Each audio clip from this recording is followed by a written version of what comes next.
नमस्कार, मैं हूँ पूनम और वाणी के डिजिटल प्लेटफॉर्म पर मैं आप सभी का बहुत-बहुत स्वागत करती हूँ।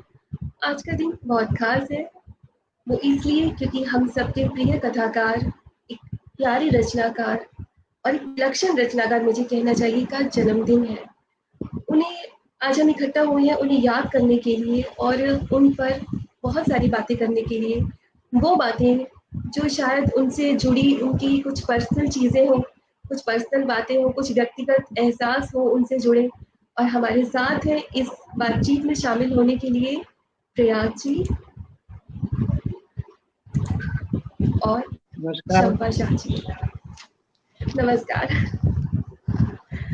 प्रोग्राम को शुरू करें उससे पहले मैं निर्मल जी के लिए कुछ कहना चाहूँगी। उनके बारे में जितना कहा जाए उतना कम है, लेकिन हम उस कम में भी बहुत ज़्यादा देखना चाहते हैं।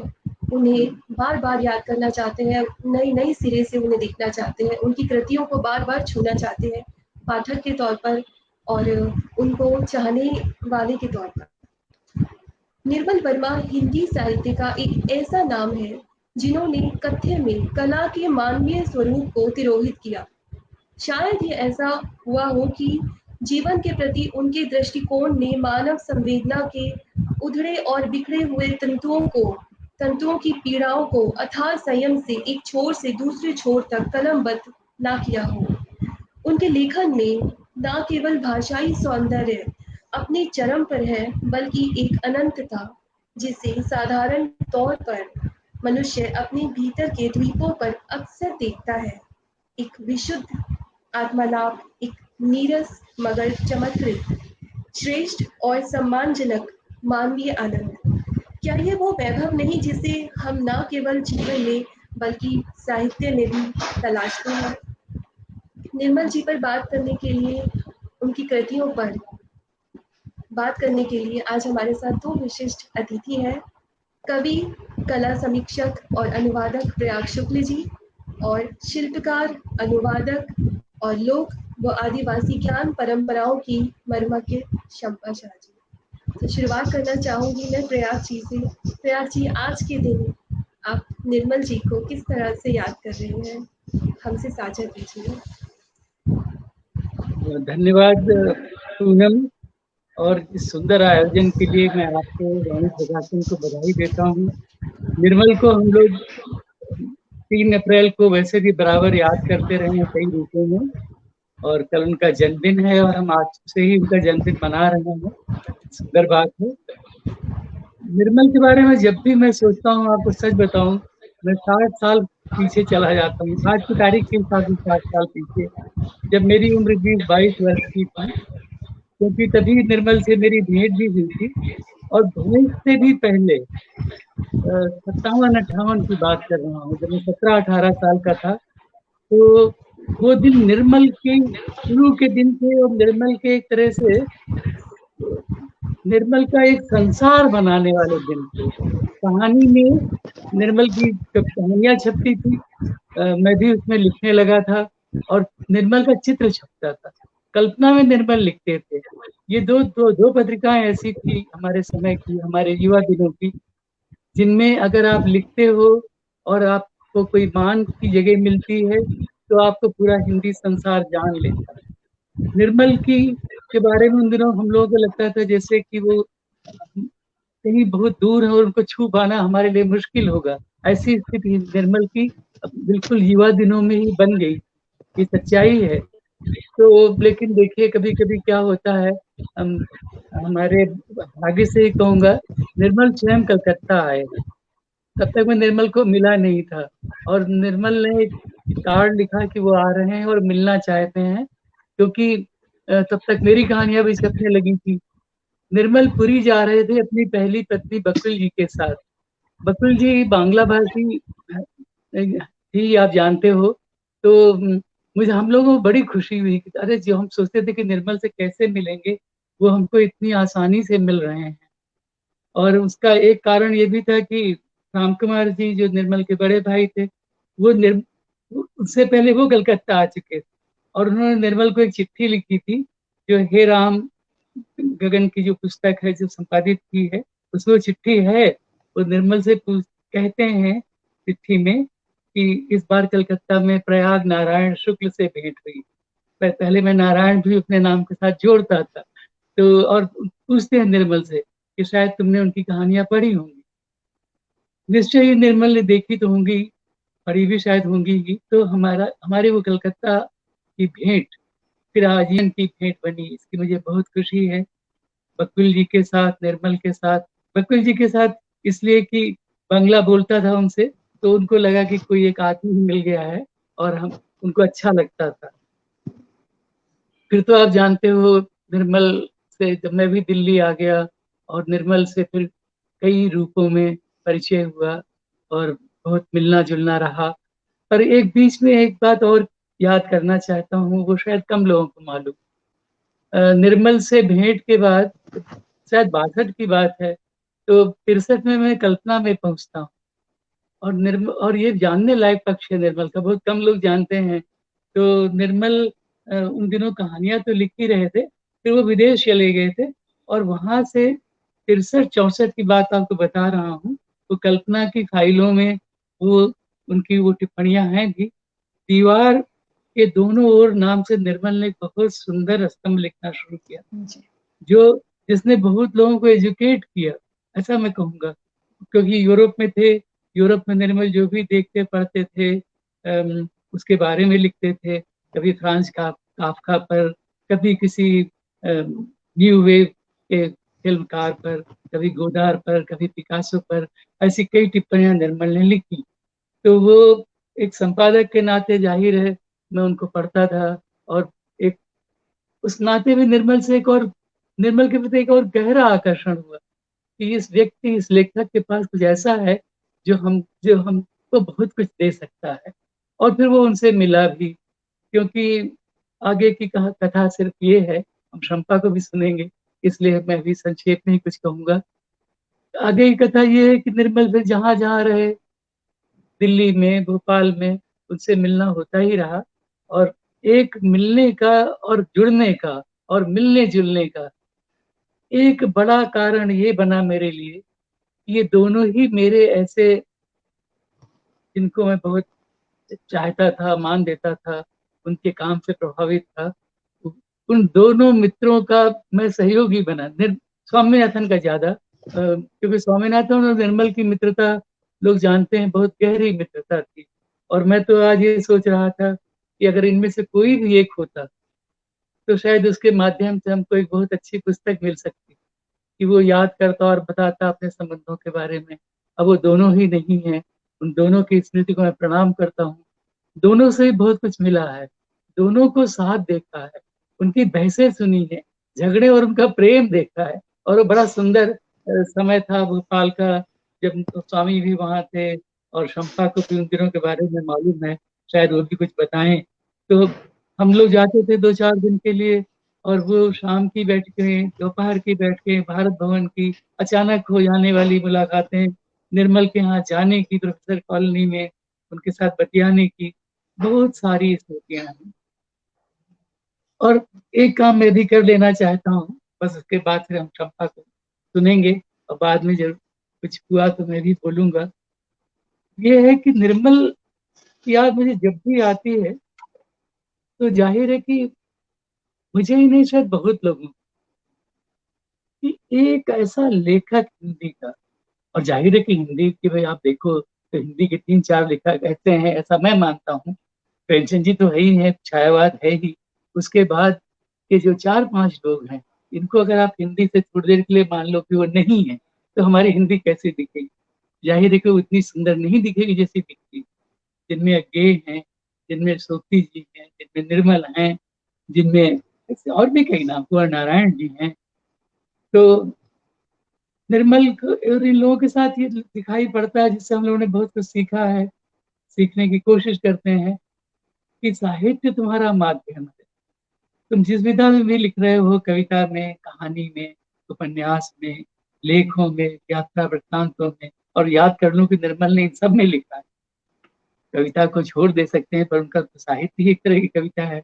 तो निर्मल की पुस्तक है साहित्य का आत्म सत्य। इससे कुछ पंक्तियां पढ़ना चाहता हूँ। क्योंकि साहित्य पर बिना इतना गहरा भरोसा हुए आप निर्मल वर्मा जैसा लेखक नहीं बन सकते। और ये बात मैं बराबर मानता हूँ कि उन जैसे लेखकों से हमको निरंतर सीखने को मिलती रही है, मिलेगी। तो मैं 2000 पंक्तियां इससे पढ़ता हूँ साहित्य का आत्मसत्य से, और आप देखोगे कि कितनी मर्म भरी।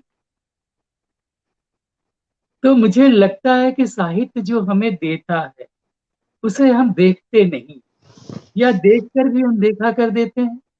और जो हम उससे पाने की आशा करते हैं, कोई जीने का लक्ष्य, कोई विराट सत्य, कोई सहारे का संबल, उसके बारे में वो कुछ भी नहीं कहता, चुप रहता है। और हम एक बार भी नहीं सोचते कि शायद उसकी चुप्पी में ही कोई ऐसा भेद छिपा है जो उसने अपने शब्दों में कहा है, जिसे हम नहीं सुन पाते। क्या बाहर की आवाजों के घटाटोप में साहित्य की आवाज इतनी दब गई है कि हम उसमें से उसका निजी सत्य न पाकर, न देखकर अपना प्रयोजन ढूंढते हैं। कितनी सुंदर बात कि साहित्य के प्रयोजन में न उतर करके हम उसमें अपना अपना कुछ सिद्ध करने की कोशिश करने लगते हैं, उसकी गहराई में, उसके अंतर मन में नहीं बैठते। बहरहाल अब आगे भी कुछ कहूंगा, पर अभी हम चंपा को सुनेंगे। चंपा को सुनना बराबर एक बड़ा अनुभव होता है मेरे लिए। मैं उसको बहुत बुरी व्यक्ति मानता हूँ और उसकी दुनिया से मैं बहुत चकित, विस्मित भी रहता हूँ कई बार कि वो कैसे इतनी चीजें साथ लेती है और इतना सुंदर लिखती और बोलती है। चंपा को सुनते हैं। शुक्रिया। सच में शंपा, जब मैं आपको सुनती हूँ ना, मुझे सच में ऐसा लगता है एक सुकून भरी, पुरसुकून बात आपसे सुनने को मिल रही है। और निर्मल जी के साथ तो आपकी मुलाकातें रही है, आपका संग साथ रहा है। कैसा रहा था वो? आज आप उनको याद करेंगी तो हमारे साथ जो यहाँ इकट्ठा हुए हैं आपको सुनने के लिए, निर्मल जी की बातें सुनने के लिए, किस रूप में हम उनको जानेंगे? कुछ कुछ चीजें, कुछ बातें हमसे साझा कीजिए। बहुत बहुत शुक्रिया प्रयाग जी। पूनम, आप लोगों का मेरे प्रति स्नेह, क्या कहूँ, मैंने कुछ खरी उतर पाऊं आप लोगों के उसमें तो ही ठीक है। पूनम, ऐसा होता है कई बार, मुझे लगता है कि हमें जो भी हमारे संबंध या हमें जो कुछ भी मिला होता है उसे कई बार हमें एक तरह से आविष्कृत करना होता है शायद। जब मैं पहली बार मिली थी निर्मल जी से तो मैं 7 साल की थी, और ये एक संयोग था कि एक भरे कमरे के एक कोने में मैं खेल रही थी और उन्होंने वो भी उस कोने में बैठे थे इत्तेफाक से, और उन्होंने मुझसे कहा कि मेरे पास हूबहू तुम्हारी जैसी गुड़िया है। तो इससे मैं इतनी कंफ्यूज हुई और कुल मिला के उनसे दोस्ती हुई। लेकिन मैं कह ये रही थी कि इस पहचान में मेरा कोई हाथ नहीं था। ये तो एक यानी इसमें मेरा कोई दाय नहीं था।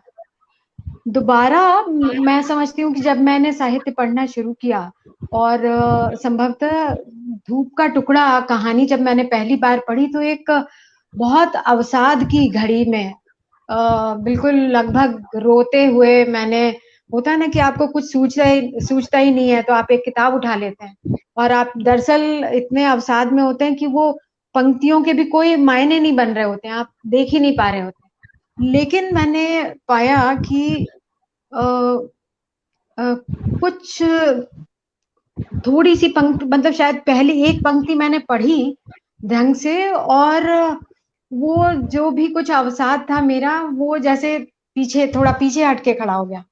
और फिर वो कहानी मैंने पढ़ी और अभी जो प्रयाग जी जो उद्धरण पढ़ रहे थे निर्मल जी का, मैं उस पे सोच रही थी मेरे साथ हूबहू कहना चाहिए कि कुछ वैसा हुआ था। यानी कि मैं एक खुद एक गहरे, कम से कम उस उम्र में मुझे ऐसा ही लग रहा था कि वो बड़ा गहरा अवसाद है। एक गहरे अवसाद में मैं एक साहित्यिक कृति के पास जाती हूँ जो दरअसल अपने में एक गहरे अवसाद के बारे में है। एक कहानी है जो अकेलेपन को, दो लोगों के साथ होने के बावजूद के अकेलेपन पर है। और कैसे दो लोगों के साथ रहने में कभी कैसे अकेलेपन सिरजा जाता है, उस पर जो कहानी है वो मुझे अचानक से इतनी उत्फुल्ल कर देती है कि मुझे अपने अवसाद से बाहर निकाल देती है। ये जो साहित्य का बड़ा पैराडॉक्सिकल, बहुत ही अजीब-गरीब स्वभाव है, जो उद्धरण प्रयाग जी ने पढ़ा कि हम किसी प्रयोजन से जब जाते हैं साहित्य के पास तो वो अलग बात है, लेकिन एक पाठक के बतौर आप जाते हैं, वो जो आपके साथ करता है वो कुछ इतना अप्रत्याशित होता है। तो उस कहानी ने मेरे साथ कुछ वैसा किया था और मुझे एक तरह से नए सिरे से समझ में आया था कि साहित्य हमारे साथ दरअसल क्या करता है। उसके बाद अपने बड़बोलेपन में मैंने, प्रयाग जी ने कहा कि निर्मल जी भोपाल में ही रहते थे, तो मैंने अपने एक दिन पूनम मैंने कोई कल्पना नहीं कर सकता कि कोई ऐसा कह देगा, पर प्रयाग जी मैंने लगातार मैं धूप का टुकड़ा और कुछ दूसरी कहानियां पढ़ पढ़ के दोस्तों को सुनाया करती थी। तो एक दिन मैंने, निर्मल जी मुझे मिले तो मैंने निर्मल जी से कहा कि आपको बिल्कुल अंदाजा नहीं है कि धूप का टुकड़ा में आपने क्या लिखा है। तो वो बिल्कुल बिल्कुल स्तंभित से खड़े होके मुझे देखने लगे। तो मैंने कहा हाँ, आपको कोई अंदाजा नहीं हो सकता कि धूप का टुकड़ा में क्या होता है, और मैं आपको पढ़ के सुनाऊंगी वो कहानी। तो उन्होंने वो बिल्कुल नहीं हंसे, वो बिल्कुल सीरियसली मुझे देखते रहे और उन्होंने कहा कि मैं बिल्कुल मैं इंतजार करूंगा तुम्हारा, और तुम जरूर जरूर। और ये कह के और मैं आ गई, और उसके बाद जब मैंने सोचा कि ये मैंने क्या कह दिया है, तो मेरे जाहिर है काटे तो खून नहीं, और फिर मतलब 1-2 महीने मैं उनके आगे ही नहीं पड़ी और उनसे बिल्कुल पूरी तरह बचती रही। लेकिन जब उनसे मिलना हुआ तो उन्होंने मुझे कहा कि तुम आई नहीं, मैं तो हर रोज तुम्हारी राह देख रहा हूँ कि तुम मुझे सुनाओ, पढ़ के सुनाओगे। तो अब मैंने इसको कैसे आप डिफाइन करेंगे, मैंने ये मजाल नहीं की कि मैं उन्हें वो पढ़ के सुनाऊं, लेकिन पूनम मैं ये जरूर सोचती हूँ कि जो धूप का टुकड़ा कहानी से जो उस समय मुझे हासिल होता था, आज के दिन यदि मैं देखती हूँ, आज मैं यदि उनके साहित्य को पढ़ती हूँ या उनके बारे में सोचती हूँ, तो मैं सोचती हूँ कि आज उनकी मुझसे क्या अपेक्षा होगी एक पाठक के बतौर, और आज मुझे एक पाठक के बतौर उन्हें पढ़ते हुए मुझे एक अजीब मतलब बहुत गहरे तरह से जिम्मेदारी का अनुभव होता है। समझ में आता है कि अब बात ऐसी नहीं है कि निर्मल वर्मा को पसंद करने का मतलब ये नहीं है कि बस 4 हा ऊ करके मैंने सुना दिया। इससे बहुत आगे की जिम्मेदारी अचानक से मेरे सामने उपस्थित होती है। उनके पात्र जिस जिस जिस आपने जो बात कही पूनम, उनके पात्रों के बारे में, वो जैसा गहरा जीवन जीते हैं, चाहे वो उनके मूल्यों की बात हो, चाहे वो उनके प्रेम की बात हो, चाहे वो विकास की जो अंधाधुंध दौड़ है, यदि वो उससे इनकार करते हैं तो वो कितनी कितनी निष्ठा के साथ अपनी जगह खड़े होते हैं, किस तरह से खड़े रहते हैं। जो प्रयाग जी कह रहे थे कि उनके व्यक्तित्व में जिस किस्म की साहित्य के प्रति जो निष्ठा थी, मनुष्य मात्र के प्रति जो निष्ठा थी, यदि वो ना हो तो मुझे नहीं लगता कि उनकी भाषा में भी वो पैनापन आता। वो मुझे लगता है कि एक किस्म की वो जो ताजगी की बात, उनकी भाषा में ताजगी की बात हर कोई महसूस करता है जो पढ़ता है। मुझे लगता है कि एक तरफ एक बच्चे की जैसी उत्सुक परिउत्सुक आंख, जिसमें कोई जाला नहीं है, जिसमें जैसे कृष्णमूर्ति कहते थे ना कि एक लगातार देखते रहने से जो एक जाला पड़ता है, उस जालने को ना पड़ने देना, एक तरफ वो और दूसरी तरफ ऐसा घोर संशय, अपनी हर कहानी को लेकर उन्हें ऐसा ऐसा संशय भी मैंने किसी में नहीं देखा। तो ये दो छोर हैं, इनके बीच से की यातनापूर्ण स्थिति में से एक रचनाकार से बेहतर, जाहिर है इस बात को आप लोग जानते हैं, उस अर्थ में मैं शायद नहीं जानती हूँ। तो रचना की जो बहुत ही दो पाटन के बीच में वाली स्थिति है एक रचनाकार की, खास तौर पे निर्मल जी के यहाँ मैं ये देखती हूँ। तो उसके बिना मुझे लगता है कि वो जो खींच पैदा होती है, वो जो एंग्स्ट जो हम सबको पकड़ती है, संभवतः वो नहीं होती। मुझे भी यही लगता है शंपा जी, जब मैं भी पढ़ती हूँ, और मैंने सबसे पहले जब साहित्य में जब मैंने किताबें पढ़ना शुरू किया था, तो सबसे ज़्यादा मैं चमत्कृत हुई थी निर्मल जी को पढ़कर। चमत्कृत होने का मतलब, और मैंने बहुत बार सुना है कि जैसे आपने भी कहा अवसाद है इनकी कृतियों में। मैं सच बताऊं तो मुझे ना अवसाद नहीं लगता, मुझे लगता है मैं इतनी गहरी गई हूँ, इतने गहरे समुद्र में चली गई हूँ कि अब मेरे हाथ पैर भी निष्क्रिय हो गए हैं, मुझे वैसा लगता है। मैं इस शब्द को खोजना चाहती हूँ, मैंने एक बड़ा आलेख लिखा है, मैं खुद इस शब्द को खोजना चाहती हूँ कि वो अवसाद तो नहीं है, उसके बरक्स क्या शब्द है जिससे हम इसको डिफाइन कर सके। उस सुंदरता को, कई बार कहते हैं ना, सुंदरता को भी आप शब्द नहीं दे पाते, इतनी बढ़ जाती है उसकी खूबसूरती कि आप सही शब्द का चुनाव ही नहीं कर पाते हो। यही खोज है शायद जब हम निर्मल वर्मा को पढ़ते हैं जी। हम साहित्य को नहीं पढ़ते उनके, हम किसी खोज में चले जाते हैं। वो खोज हमें कितनी शाखाओं पर, कितनी रास्तों पर, कितनी पगडंडियों पर ले जाती है, ये सिर्फ और सिर्फ एक पाठक को ही पता होता है, उसकी अपनी क्षमता पर। निर्मल जी असीम है, अनंत है जी। पाठक की क्षमता का यहाँ पर टेस्ट होता है कि उसके अंदर कितनी क्षमता है कि वो निर्मल जी को पकड़ सके, उन तक पहुंच सके। निर्मल जी तो अथाह गहरे समुद्र है।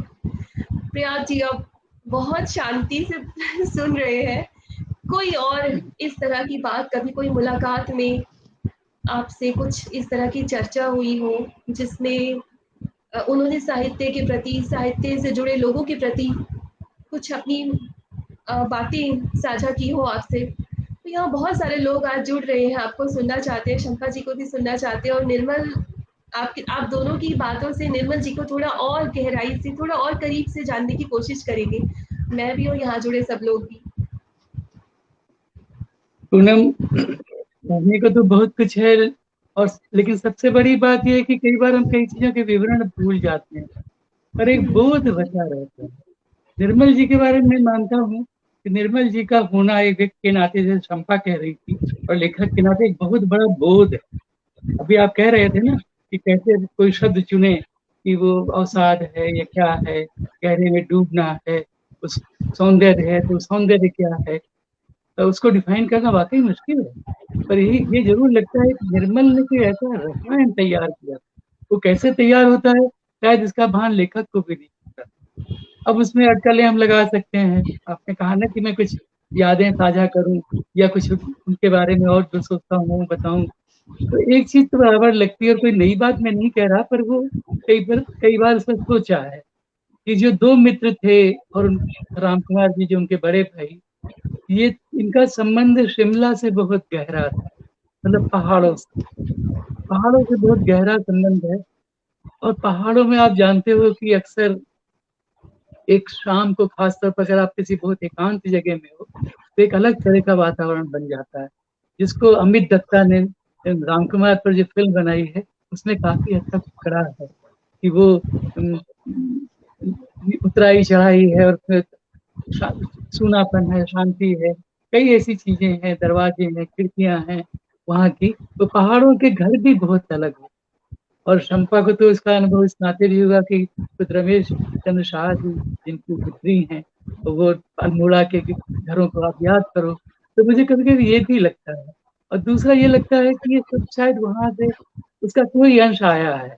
और दूसरा ये कि निर्मल के बारे में सोचते हुए एक बात मुझे बहुत थोड़ा चकित भी करती है।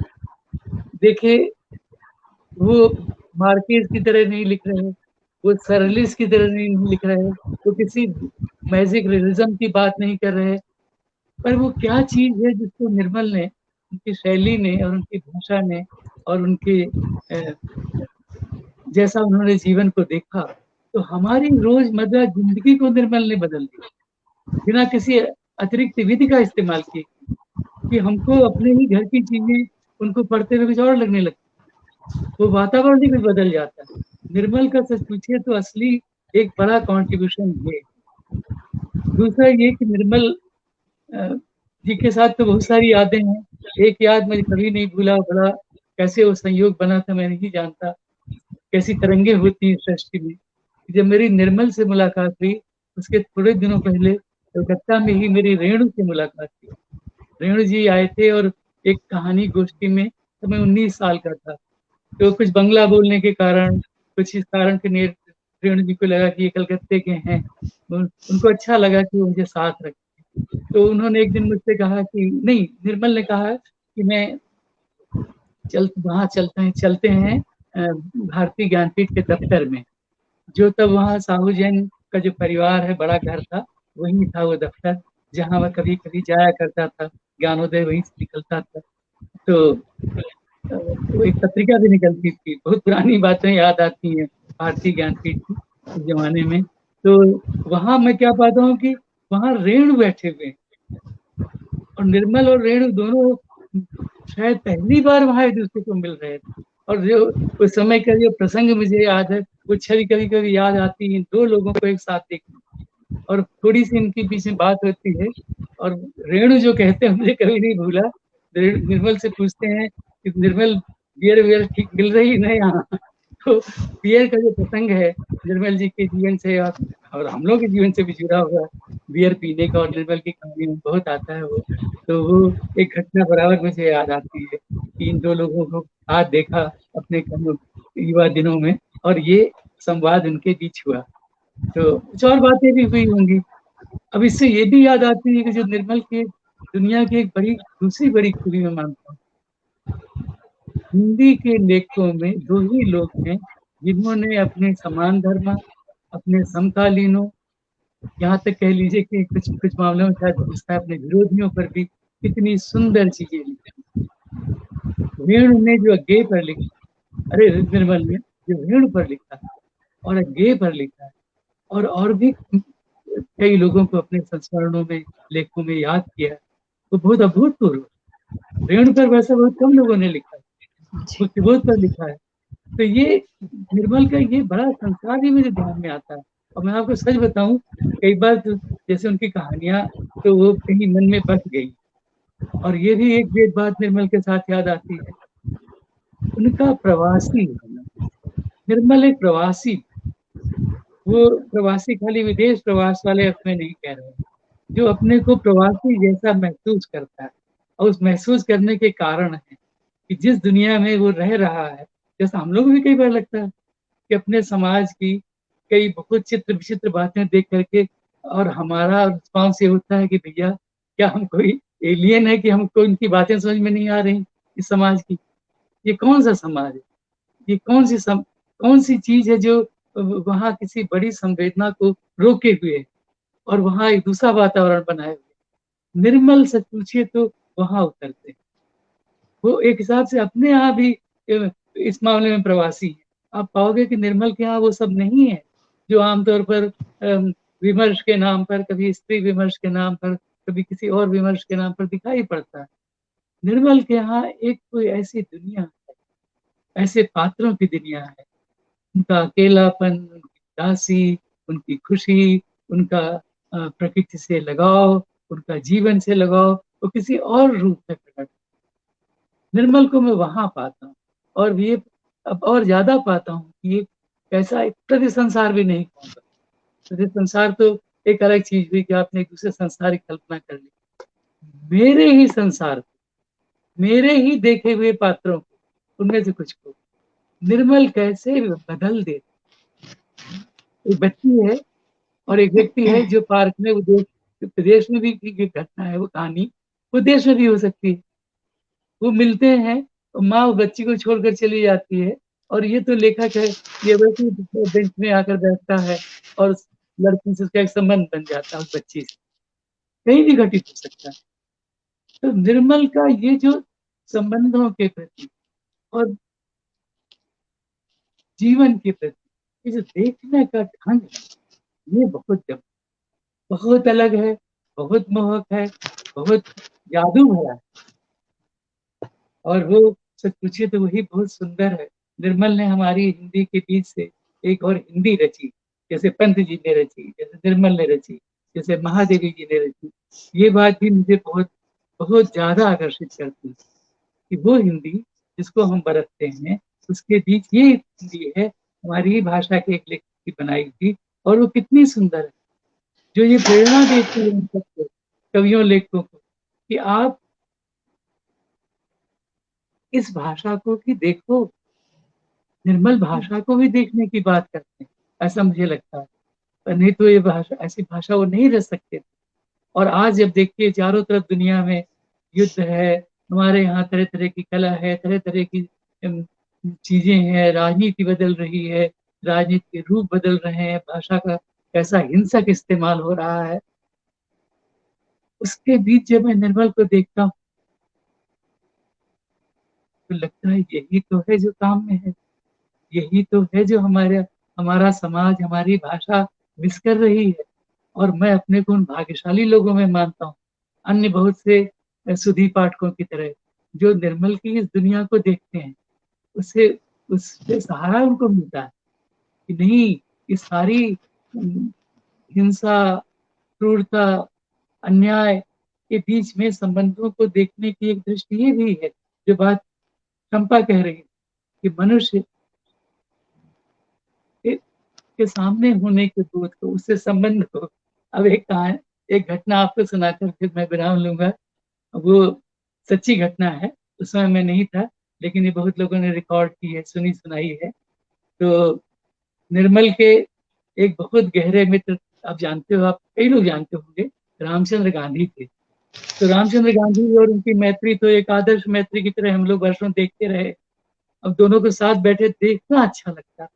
कई बार ऐसे ये बार में मैं भी होता था, कभी इन लोगों के साथ भी बैठता था, कभी इन लोगों को कोई डिस्टर्ब नहीं करता था कि दो मित्र बैठे हुए हैं, हम वहां जाकर क्या करेंगे। तो हम लोगों के मन में ये बात भी रहती थी। बहरहाल किसी कारण से एक बार इन दोनों में अनबोला हो, वो बातचीत बंद हो गई, जैसा कि उन दिनों बहुत होता था। निर्मल और स्वामी की बहसें भी देखी है, रामचंद्र गांधी और निर्मल की भी बदकही सुनी है, कभी बहसें भी सुनी हैं, एक दूसरे से एक तो विरोध करते हुए भी देखा कि नहीं नहीं तुम सही नहीं कर रहे, बड़े बहुत प्यार से कह रहे हैं।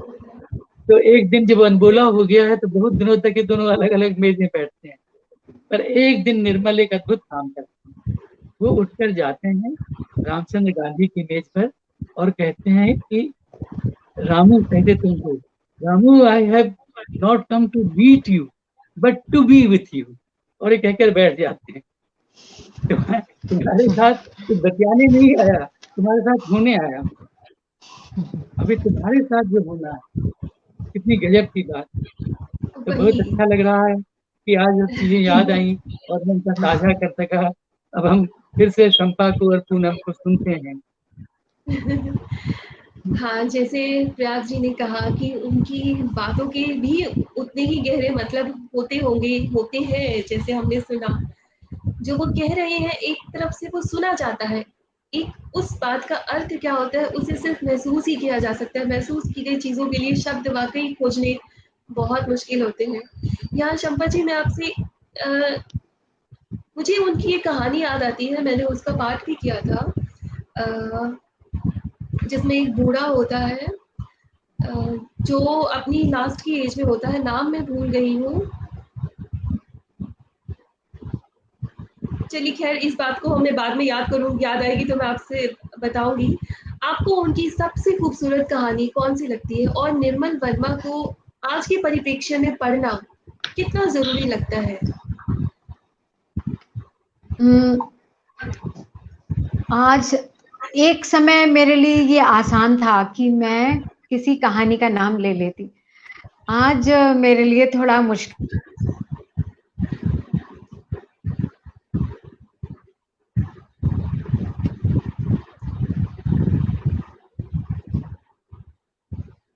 शम्पा जी, कैमरा थोड़ा ठीक करना पड़ेगा आपको। जी, अभी ठीक है? हाँ जी। जिस कहानी को आप पढ़ते हैं ऐसा लगता है कि बिल्कुल उनकी बिल्कुल शुरुआती कहानी से लेकर अंत तक की कहानियों में अब मेरे लिए सच पूछिए तो हर दिन जिस दिन जो कहानी पढ़ती हूँ वही मुझे लगता है कि यही मेरी फेवरेट है। अब बहुत मुश्किल है मेरे लिए चूज करना। अभी मान लीजिए कि जैसे प्रयाग जी जिस कहानी की बात कर रहे थे, दूसरी दुनिया की बात कर रहे थे, उसमें भी मुझे लगता है कि वो जो बच्ची है, बहुत कम साहित्यकार हैं जिन्होंने बचपन निर्मल वर्मा के साहित्य में बचपन की बहुत उपस्थिति, बच्चों की बहुत उपस्थिति है, बचपन की बहुत उपस्थिति है। और कहीं भी बचपन इस तरह से नहीं है कि वो वयस्क होने की एक सीढ़ी की तरह से नहीं है। वो बचपन एक बच्चे की अपनी संपूर्ण सत्ता है उसका। यदि वो किसी चीज को लेकर दुखी है, यदि उसे उस बच्ची को कबूतर को खिलाने के लिए दाने का कप और चाहिए तो चाहिए, वो उस समय उसका वो दुख बिल्कुल संपूर्ण है। और इसके प्रति जो निर्मल जी के मन में जैसा आदर भाव है, मैं कहना ये चाह रही हूँ कि वो बच्चे को ना एक आम तौर पे हम बच्चे को और बचपन को एक सीढ़ी की तरह से देखते हैं, एक सोपान है बड़े होने का, लेकिन निर्मल वर्मा के लिए ऐसा नहीं है। उनके जो बच्चों के पात्र हैं, अंधेरे में कहानी अगर देखेंगे या बहुत सारी कहानियां आपको ख्याल आएंगी, उनमें वे जिस तरह से उपस्थित हैं, जैसी गरिमा उनकी है, इस बच्ची की भी वो एक हद के बाद नहीं मांगती, वो दोना नहीं मांगती, वो जान जाती है कि इनकी जेब खाली है। तो ये जो बच्चे का भी दूसरे को समझना है, बच्ची इसके प्रति उनके में अथाह आदर है निर्मल वर्मा के यहाँ। और इसीलिए संभवतः मैं एक वाकया भी सुनाती हूँ अपने से जुड़ा हुआ, जो भी बताएगा। एक बार वो बिल्कुल आज ही के दिन 2 तारीख के दिन धूप में 12:30 बजे घर पहुंचे। और मुझे याद है कि पतंग वाला जो पेपर होता है, काइट पेपर होता है पिंक रंग का, उसमें लिपटी हुई कोई कुछ था जो उन्होंने मेरे हाथ में दिया। और मुझे दरअसल टाइफाइड हो गया था और मैं एमएससी कर रही थी तब। तो वो मुझे कह रहे थे कि बिल्कुल परीक्षा मत दो, तुम्हें नहीं देनी चाहिए और फिर से हो जाएगी, और पहले तबीयत है, पहले शरीर है और फिर ये एग्जाम। तो मैंने वो किताब खोली और वो बिल्कुल, मैंने अपने जीवन में मैंने और किसी को ऐसा नहीं जाना, वो बिल्कुल कुर्सी की कगार पे गिरे हुए हैं कि मैंने ये किताब पढ़ी होगी कि नहीं पढ़ी होगी, जैसे इस पे सब कुछ टिका हुआ है। और फिर मैंने वो किताब खोली तो डीएच लॉरेंस का उपन्यास था विमेन इन लव नाम का, और उसका दरअसल मुझे यहाँ रखना चाहिए था, मुझे ख्याल नहीं था। उसके कवर पर इतना सुंदर चित्र था, एक महिला का चित्र था जो कुछ सोच रही है। तो उन्होंने मुझे कहा कि मैंने बिल्कुल तय किया था कि अगर तुमने पढ़ी भी होगी तो तुम्हारे पास हो सकता है ये एडिशन नहीं होगा जिसपे ये इतना सुंदर कवर होगा। और जब मैंने उनसे कहा कि मैंने विमेन इन लव नहीं पढ़ा है, मैंने उसके पहले तक लेडी चैटरलीज लवर्स ही पढ़ा था, तो उन्होंने कहा कि बस अब तो ये तय हो गया कि तुम एग्जाम नहीं दे रही हो और आज ही ये उपन्यास तुम पढ़ना शुरू कर दो, और इस उम्र में, तुम्हारी उम्र में तुम्हें ये उपन्यास पढ़ना चाहिए, ये एग्जाम नहीं देने चाहिए। तो तो मैंने सचमुच ही उसी दिन वो उपन्यास आधा पढ़ डाला था, बिल्कुल लग के। तो ये जो मैं मतलब कल्पना नहीं कर पाती हूँ कि कोई भरी धूप में लगभग पैदल न्यू मार्केट जाकर वो मेरे लिए वो किताब खरीद कर लाए थे। तो आखिर वो क्या है जो आपको दूसरे के प्रति इतना जिम्मेदार बनाता है?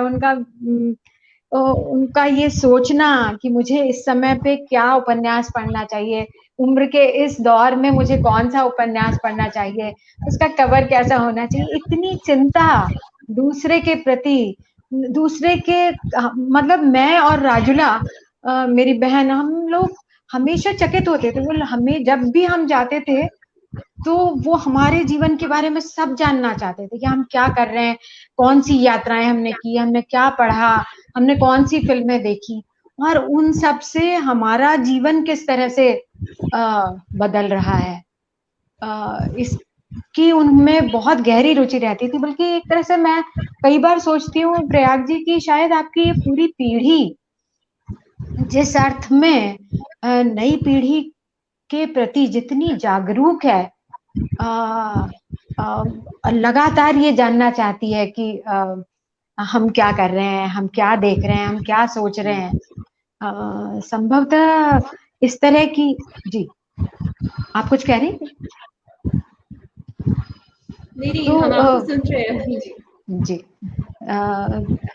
तो ये जो दूसरे के प्रति ये जो जिम्मेदारी है, ये जो मैं एक और वाकया बताती हूँ जो मेरी बहन ने बताया था, और जो मुझे ऐसा लगता है कम से कम कि हम सबके, कम से कम मैंने उससे बहुत सीखा, मैंने और राजुला ने। राजुला उनसे मिलने के लिए जब शायद लगभग अंतिम बार का मिलना था, तब वो बहुत बीमार थे और अस्पताल से लौटे थे, वेंटिलेटर पर कुछ दिन बिताकर वे लौटे थे। लेकिन हम सब जानते हैं जो भी उनसे मिले हैं कि अपने मुंह से हमने कभी उनसे अपने रोग के बारे में एक वाक्य भी नहीं सुना। मैंने उन्हें कभी अपने रोग के बारे में बात करते नहीं सुना। मैंने उन्हें अपनी बात करते ही नहीं सुना, सच पूछिए तो। वो बस आपसे पूछते जाते थे। तो राजुला ने उनसे पूछा कि इतनी तबीयत खराब है और कैसा आपको लग रहा है? तो उन्होंने कहा कि बस ये सोच रहा हूँ कि मुनिया बोलते थे राजुला को, तो कहने लगे कि मुनिया ये सोच रहा हूँ कि मैं इसका क्या बना पाऊंगा, ये जो बीमारी मेरे पास आई है, यदि मैं उसका क्या बना पाऊंगा, क्योंकि अगर ये मेरे पास आई है तो उसका कोई कारण होगा, और मैं यदि उसे ठीक ठीक नहीं समझ पाया कि वो मेरे पास क्यों कर आई है, ये जो पूरा अनुभव आया है इस बीमारी के साथ, इससे इसे यदि मैं नहीं समझ पाऊंगा तो उसका आना बेकार हुआ, उसका आना अकारत हुआ। इस बात ने, जब राजुला ने आके मुझे बताया कि वो ऐसा बोल रहे थे, तो मतलब हम दोनों चुप ही रह गए कि अब इसके आगे क्या बोला जाए। कि तो ये जो आप जो कह रही थी ना कि अब सच कह रही हैं आप, उसे किसी एक शब्द में अवसाद कहकर या सुंदरता कहकर नहीं डिफाइन किया जा सकता, क्योंकि उसमें सोच के इतने तल हैं, उसमें अनुभूति के इतने तल हैं। जो प्रयाग जी कह रहे थे कि वो एक किस्म का ऐसा भावबोध, एक इतना मिश्रित, इतना संश्लिष्ट, एक इतना संश्लिष्ट है वो भावबोध कि हमारे लिए उसे किसी एक या दो शब्द से उसे उसकी परिभाषा देना बहुत कठिन है। उनकी दो बड़े प्यारे सुंदर से मोनोलॉग्स है, एक तो दूध का एक टुकड़ा और डेढ़ इंच ऊपर। जी, जब मैंने ये दोनों ही पढ़े थे, मुझे ऐसा लगा कि मैंने ऐसा तो कुछ पढ़ा ही नहीं। इतनी खूबसूरत मोनोलॉग्स लगे थे। आज के संदर्भ में अगर मैं ये सोचती हूँ कि जो नए हमारे युवा लेखक हैं, जो लिखना चाहते हैं, उस राह पर चलना चाहते हैं, बहुत सुंदर अच्छा पढ़ना चाहते हैं, वो क्या सीख सकते हैं? आपको क्या लगता है? कुछ ऐसे बिंदु आप बता सकती हैं? प्रयाग जी, मैं आपसे भी जानना चाहूँगी, अगर आप बताना चाहेंगे कुछ ऐसे बिंदु, उन दोनों मोनोलॉग्स को मैं खास तौर पे यहाँ कोट कर रही हूँ क्योंकि कुछ खास है उसमें। कुछ ऐसी बिंदु आप बता सकते हैं जो आज की पीढ़ी के काम आ सके? आप दोनों में से कोई भी पहले जवाब दे सकते हैं। प्रयाग जी। मुझे ये लगता है, इसकी बात वैसे मैं कर चुका हूँ और निर्मल के बारे में अक्सर वही सोचता हूँ, जितना उनको जानता रहा हूँ उसके आधार पर भी, कि ये जो एक लेखक का एकांत होता है, और उसको डिफाइन करना मुश्किल है कि एकांत क्या है। वो तो आप बहुत भीड़ भरी दुनिया में वो उसका एकांत हो सकता है। कुछ अपने में कहीं रहना और उसमें कुछ ऐसा डूबना, तो एक साथ दो क्रियाएं, आप अपने में डूब, आप अपनी दुनिया में हो, आप अपनी तरह से हो, आपका आत्म सत्य है, आपका आत्म सत्य भी पक रहा है या पक रहा हो सकता है, और आपकी अपनी दुनिया की निजी जीवन की कुछ उलझने भी, और आप उससे भी बढ़कर उस एकांत का क्या करते हो, जैसे जिसमें जुड़ना, जब उसके बाद हम लोग कर चुके हैं। अब देखिए, आज एक, वैसे इसके बारे में कभी लिखा तो नहीं है, एक आध जगह शायद लिखा है, और आज जो घड़ी है किसको मैं सुना दूं, जो घटना मुझे बाद में मालूम हुई। अब निर्मल को मैं बहुत ज्यादा जानता हूँ, मुझे, मैं दिल्ली आया था ऐसा तो नहीं था, 2-4 बार की मुलाकातें थी, कल्पना ने, वो लिखते थे, कुछ पत्र व्यवहार हुआ था। तो जब मैं दिल्ली आया तो जाहिर है कि एक फ्रीलांसर के पास कोई रहने का ठिकाना नहीं, तो मैं वैसे ही चल पड़ा था दिल्ली के मुंह में कि मैं हैदराबाद में हूँ। मेरे मित्र कह रहे हैं कि भाई मैंने अलकाजी का नाटक देखा, मैंने रविशंकर को सुना। एक दिन मुझे वाकई ऐसा लगा कि मैं यहाँ बैठा क्या कर रहा हूँ। मेरे दोस्त तो देखिए क्या क्या, और इन सबका जिक्र भी आता था निर्मल का, गे का, मोहन राकेश का, सोफी जी का, यामिनी कृष्णमूर्ति का, कई जिक्र हमारे मित्र महेंद्र भल्ला अपने पत्र में करते थे। तो मैं आ गया। उसके कुछ दिनों बाद एक दिन राम कुमार जी मुझसे कहते हैं कि तुम ये कहाँ कहाँ रह रहे हो। तो मैं उनको बताता हूँ कि कभी दिल्ली के इस छोर पर, कभी इस छोर पर, तो थोड़ा उनको अचरज सा होता है। Then he gives me an offer, जिसने मेरा जीवन बदला, कि तुम ऐसा करो, कुछ थोड़ा सामान ले आओ और हमारे स्टूडियो में रहो, जब तक कमरा नहीं मिल जाता। तो मैं राम कुमार जी के स्टूडियो में रहता हूँ। अब इसके बारे में तो मुझे बहुत वर्षों बाद पता चलता है कि निर्मल ने राम कुमार से कहा था कि प्रयाग को कहाँ कहाँ देखिए वो रहता है, उसके लिए कुछ करो। उन्होंने नहीं कहा था कि अपनी स्टूडियो में जगह दे दो। तो मैं तो उन भाग्यशाली लोगों में हूँ जिनका उन्होंने लगभग जाने अनजाने जीवन बदल डाला, क्योंकि राम कुमार से जुड़ना, फिर वो कलाओं की दुनिया से जुड़ना हो गया। तो जिस कहानी की बात अभी कह रही थी, और मैं भी कह रहा था, दूसरी दुनिया वाली कहानी की, तो वो तो उन लोगों में था। ये तो मैं निश्चय ही सीख सकता हूँ, सीखा है थोड़ा बहुत, कि हमारी अपनी उलझने, हमारे अपने दुख सुख, हमारा अपना रोना गाना नहीं, वो तो है। क्या मैं कुछ ऐसा देख सकती हूँ दूसरों के जीवन में? क्या उसमें मेरा कोई हाथ दे सकता है? क्या मैं उसमें कुछ कर सकता हूँ? किसी और भाव से नहीं, अपने को, अपने उस, कहना मुश्किल है जो मैं कहना चाह रहा हूँ, अपने अपने ही जीवन को कुछ परिपूर्ण करने के लिए, उस एकांत में कुछ ऐसा ले आने के लिए जो मनुष्य होने के नाते हमको कोई और सुख दे। ये तो मैं कह सकता हूँ, क्योंकि इस पूरी पीढ़ी को देखा है, और इन दोनों भाइयों से तो सभी जानते हैं हिंदी में अब तो कि मेरा कैसा संबंध रहा है और कितना पुराना है वो। मतलब आज उसको दोनों नहीं है, पर दोनों के साथ मेरा संबंध आज की तारीख में, अगर आज की तारीख से याद करूं तो वो कोई 60-62 वर्ष पहले शुरू हुआ था, और कोई दिन नहीं है जिस दिन इन दोनों की याद नहीं करता, या किसी न किसी प्रसंग से याद नहीं आ जाती। तो बहुत कुछ मिला है इन लोगों को। और यही देखे तो एक प्रकारांतर साहब देखे तो वात्स्यायन ने भी, निर्मल भी अचानक बात करना नहीं शुरू कर देते थे। जो ये कह रही थी वो जानना चाहते थे, ये जानना क्या है, हम दूसरों की दुनिया में क्यों उतरते हैं। और एक बात देखिए, और ये मेरी ओर से मतलब आज के लिए कह सकता हूँ शायद आखिरी बात हो, और बात करने का अवसर आया तो अलग बात है।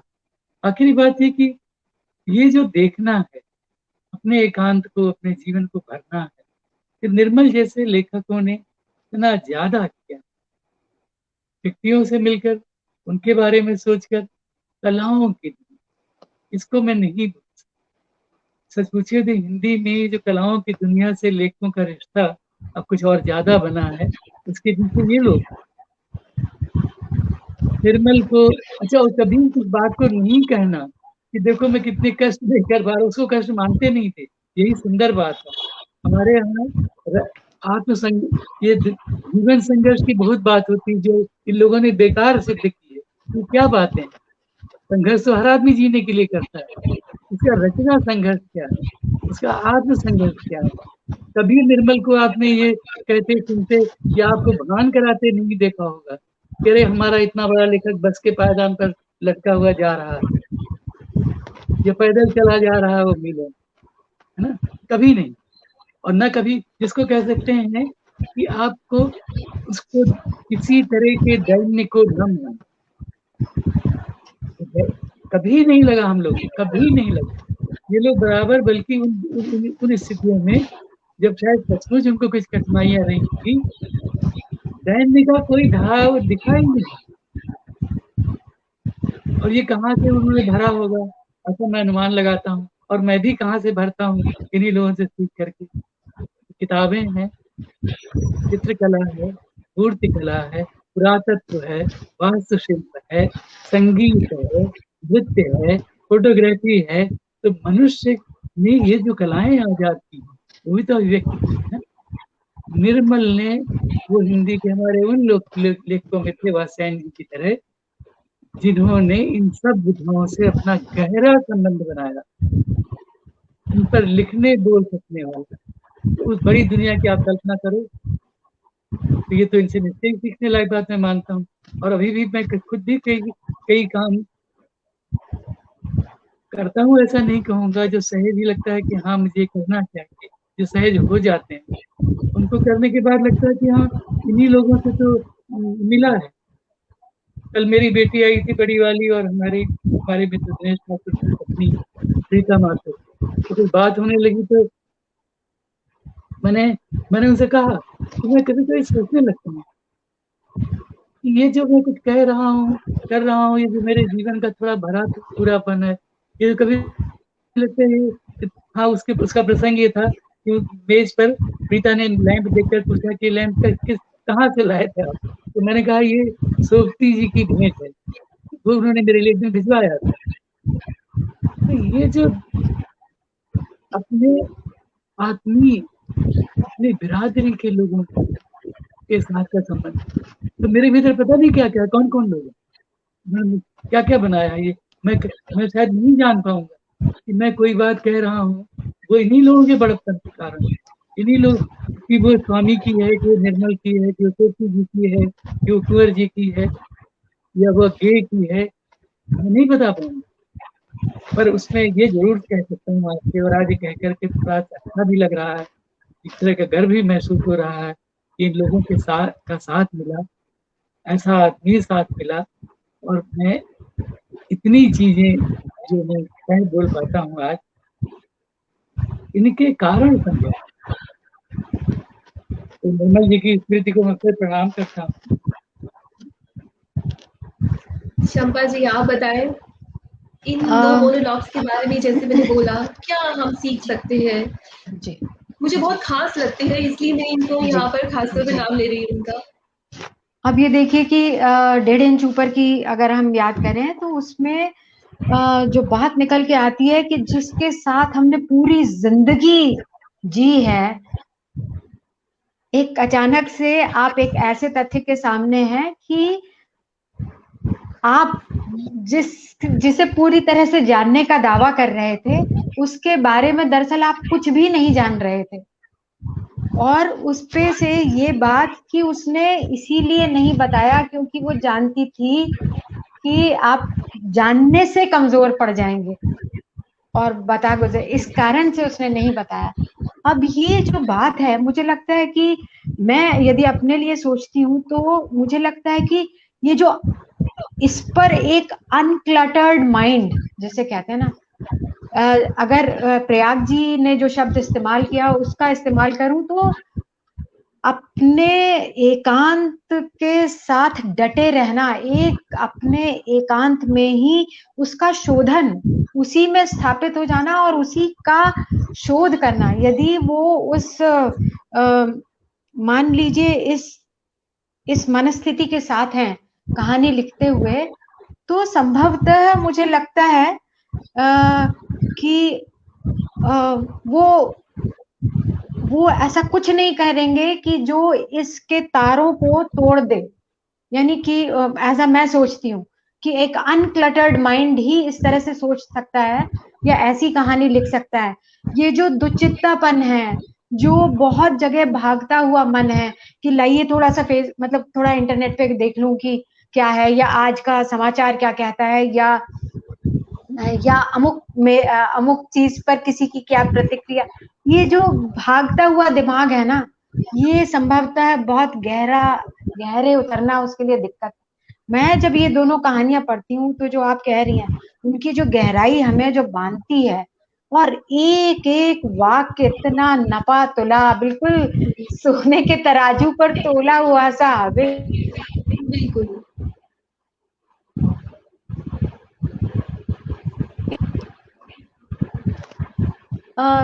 ये तभी संभव हो सकता है जब हम बिल्कुल एक निष्ठ होकर, एक चित्त होकर, दिनों दिनों एक कहानी को लिखने में तो आप जानती हैं महीनों लगते हैं, तो ये लगातार उस मनस्थिति में रह पाना, शायद तब ये कहानी संभव होती होगी जिनकी आपने जिक्र किया।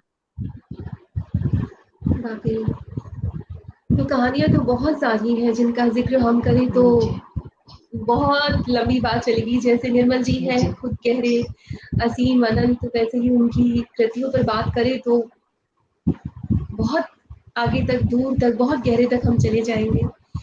लेकिन उनकी कृतियों पर एक बात बात करने मैं का साझा करना चाहता हूँ, जी एक बात का साझा और करना चाहता हूँ, क्योंकि वो जी निर्मल के संदर्भ में बहुत जरूरी है। कोई नई बात नहीं कह रहा है, लेकिन उसकी याद कर लेना चाहता हूँ मैं आज की हमारी इस बातचीत में। वो गांधी है।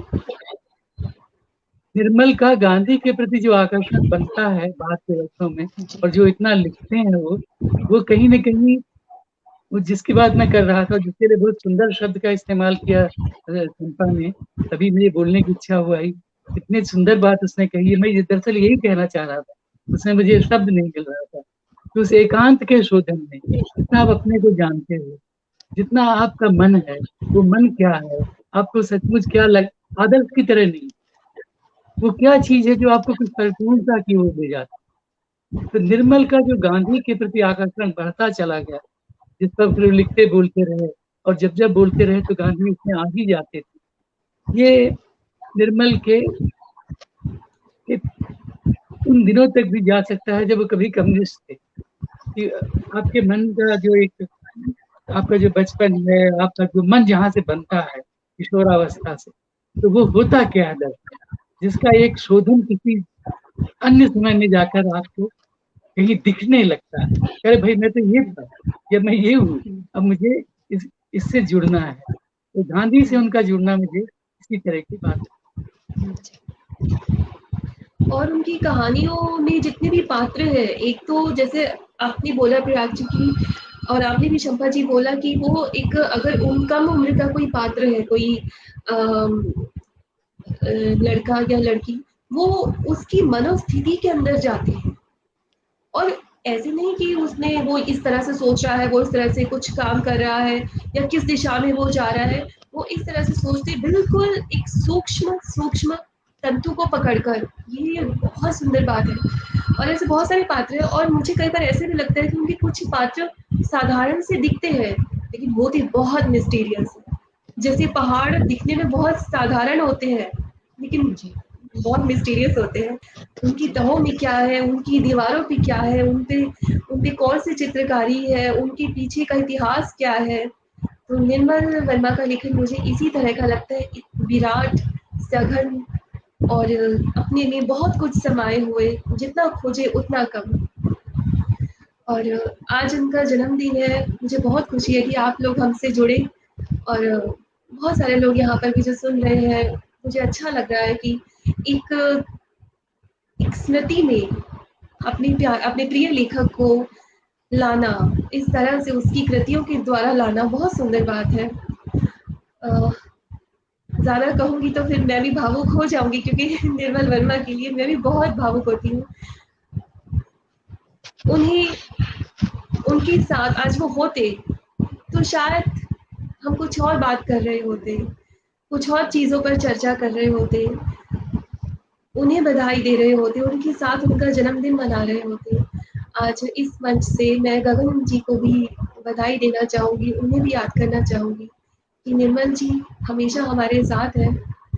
उनकी कृतियों से जो बातें, जो खूबसूरत चीज़ें, अल्फाज, उनके शब्द, उनकी भावनाएँ सब हमारे तक पहुँचती हैं पाठक के तौर पर, वो सब हमारे लिए पूंजी बन जाते हैं। तो ऐसे रचनाकार को हमेशा याद रखा जाता है। गगन जी को भी बहुत बधाई देना चाहूँगी मैं। निश्चय ही। इसी के साथ में प्रयाग जी आपको भी धन्यवाद देना चाहूँगी, शंपा जी आपको भी आभार देना चाहूँगी। इतनी सुंदर बातें आपने बताई उनके बारे में, उनको याद किया हमारे साथ और हमारे साथ जो जुड़े हैं उनका भी बहुत-बहुत धन्यवाद। इस सारी चर्चा को मैं यहीं पर समाप्त करती हूँ और आप सब वाणी प्रकाशन के पेज से जुड़े रहिए, नई-नई चर्चाएँ होती रहेंगी, इसी तरह से हम आपके सामने आते रहेंगे। बहुत-बहुत